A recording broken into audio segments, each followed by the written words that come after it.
Hi and welcome back to another one of my videos. So today I wanted to talk about a book that I just finished, and it is Glass Sword by Victoria Aveyard.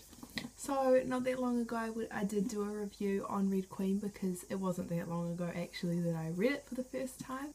Glass Sword picks up exactly where Red Queen left it off, and it's straight back into the story. It's like just where it left off, where there was all of that drama and Queen Alara made Cal kill his father by controlling his mind, and that Cal and Mia were kind of big rebels and exiles and wanted to be killed, and then they were put into the bowl of bones, and they had to fight for their lives, and they managed to survive and get out.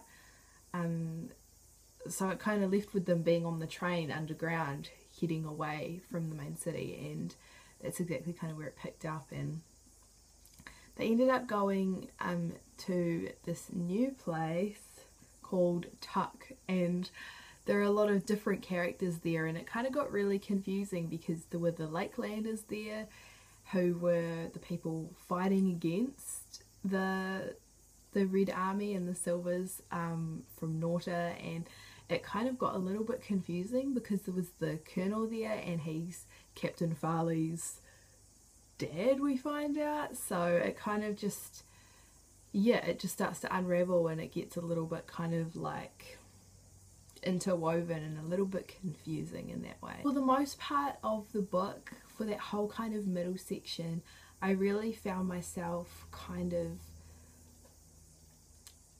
feeling like the story was just really dragging quite a bit.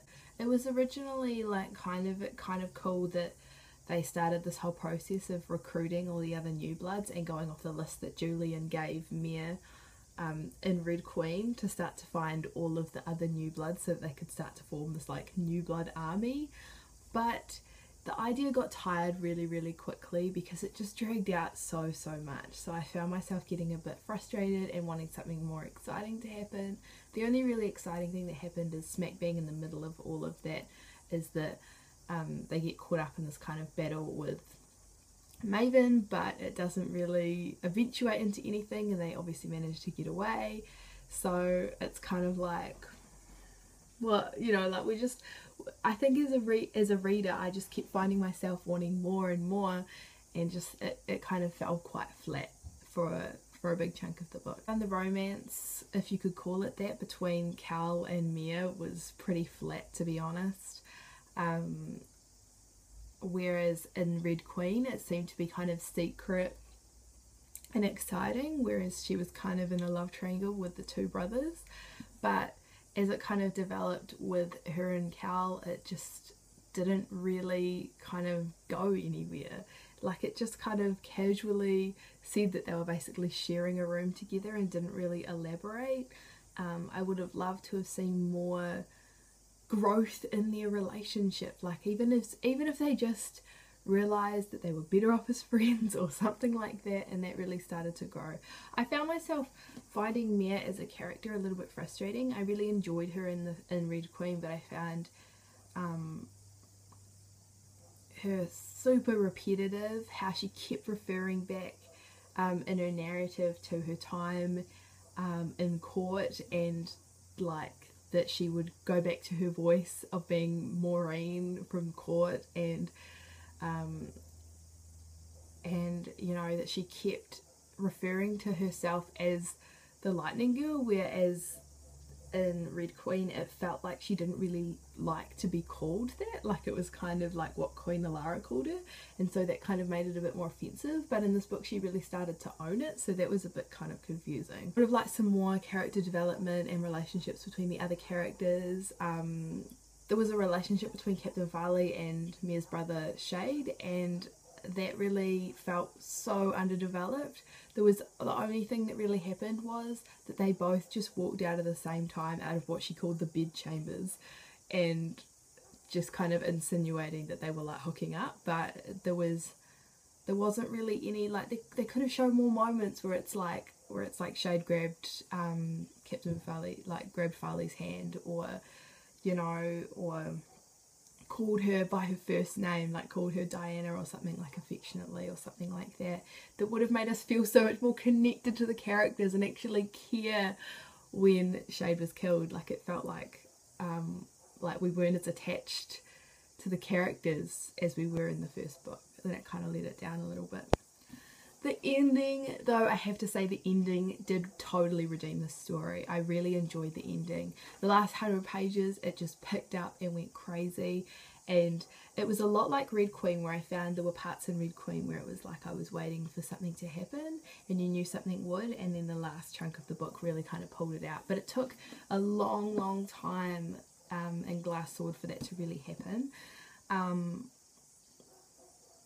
And it was on one hand it was kind of anticlimactic because they were heading off to this fight, but they didn't even get to do the fight because the plane got shot out of the sky. But then to have Maven there and to have Mare surrender and all of that kind of stuff, like it was kind of out of character for her, but it was kind of a cool thing to see, and it left us in I have to say, you know, that Victoria Aveyard just slays at cliffhangers and endings of books. You know, it's like she spent the whole book waiting to be able to tell us the ending, because that's where her writing and her storytelling really shines. But I feel like she could have added so much more depth in that middle chunk of the book that would have brought us on a better journey. With all of this said, I did really enjoy the book. It did take me a bit longer to read than Red Queen. It was a bit harder to get into in that middle part. I found myself struggling a little bit more, and I could only read really small chunks at a time. If you follow me on Goodreads, you would have seen like I read like 20 pages at a time. Like it was quite like tricky for me to kind of get through and really get into, but that last 100 pages totally redeemed it. I'd give it a Goodreads rating of 4 out of 5 stars. To be honest, I would lean more towards like a 3.75. So I think, you know, I did like the book. I didn't love the book. I wasn't obsessed with the book, and I don't think I'll ever reach for this book again. I really liked the first book a lot better. However, I am super excited about the next book that will come after this, because I love where it was left, and I feel like the other 2 books are leading up to the next book. I feel like she's preparing us for this 3rd book by setting the scene quite a bit. So I'm really looking forward to that. So let me know what you thought of this book. Comment down below, follow me on all of my stuff, it'll be down below, and I will see you guys on my next video.